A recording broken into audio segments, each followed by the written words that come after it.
금선 정문에는 인간 바리케이트라고 부를 수 있을 정도로 많은 신도들이 진을 치고 있고요. 경찰 병력은 약 10개 중대 한 1000여 명이 배치가 되어 있습니다. 금수원 안에도 약 신도 1,500명 정도가 모여 있는 것으로 보이기 때문에 강제 구인 절차가 진행이 되는 과정에서 혹시 어떤 충돌이 있을지 우려가 되고 있습니다. 잠시 뒤에 실제로 구인 과정이 이루어진다면 또 현장 연결해서 살펴보도록 하겠습니다. 자, 검찰은 금수원에서 달아난 유병헌 회장을 체포하기 위해서 전국 검찰청에 총동원령도 내렸습니다. 유 회장이 서울에 있는 신도집에 있을 가능성이 높은 것으로 보고 탐문과 잠복 수사를 벌이고 있습니다. 인천지검 특별수사팀에 나가는 취재기자 연결해서 더욱 자세히 알아보겠습니다. 권준기 기자. 네, 인천지방검찰청입니다. 네, 조금 전에 금수원 상황도 살펴봤습니다. 급박하게 상황이 돌아가고 있습니다. 현재 유병헌 회장에 대한 추적은 어떻게 이루어지고 있습니까?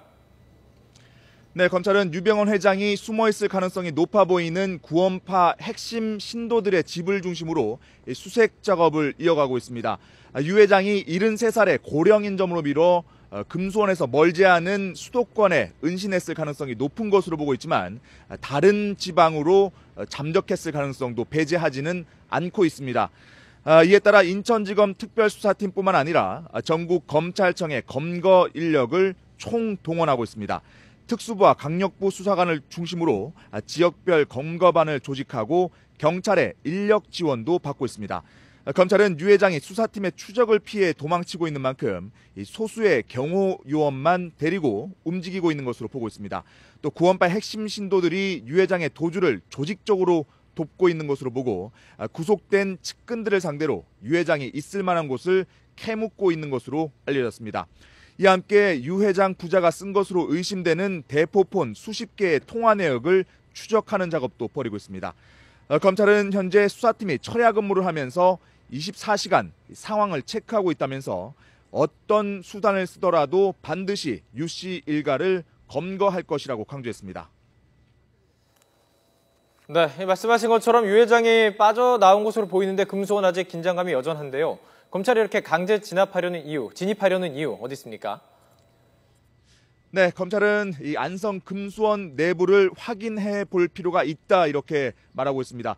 따라서 법원에서 발부받은 구인장을 집행 시도를 할 가능성이 높아 보이는데요. 물론 유병헌 회장이 금수원에서 도주했을 가능성이 크지만 만에 하나 금수원 안에 있을 가능성을 완전히 배제할 수 없고 또 잠적한 장남 대균 씨가 금수원에 숨어 있을지도 모르기 때문입니다. 또 유 회장이 은신해 있던 비밀 별장에서 CCTV 영상을 확보하기 위해서라도 이 압수수색을 벌일 가능성도 있습니다. 이 밖에도 유 회장 소재를 찾을 단서가 금수원 안에 있을 수 있기 때문에 강제 진입 시점을 검토하고 있는 것으로 알려졌습니다. 검찰은 유 회장에 대한 구인장 효력 기한인 내일까지 유 회장의 소재를 찾는 데 주력한 뒤에 법원에서 구속영장을 발부받는다는 방침입니다.